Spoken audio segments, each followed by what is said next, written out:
Casey Concepcion nagbigay ng tribute para sa 59th birthday ng kanyang ina na si Sharon Cuneta. Hello, showbiz aficionados. Please subscribe and click the notification bell for more celebrity updates. Tara, chikahan na! Ipinarating ni Casey Concepcion ang kanyang pagmamahal sa inang si Sharon Cuneta sa pamamagitan ng Instagram post. Ngayong araw, January 6, 2025, ang ika-59 kaarawan ni Sharon.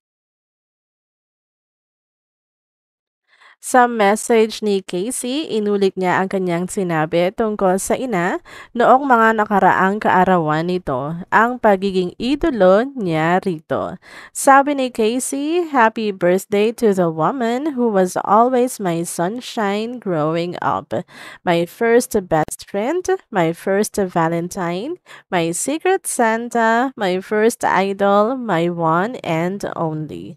Marami man silang pinagdaanang hindi pagkakaintindihan, palagi raw itong naaayos ni Sharon.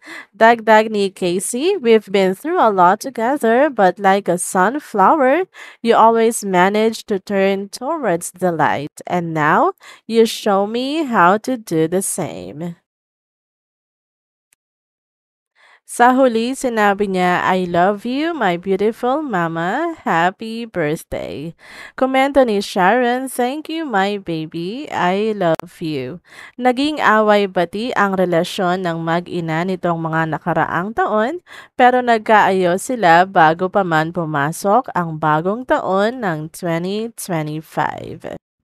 Mga ka-VLT, for more showbiz updates, please subscribe and click the notification bell to keep you posted.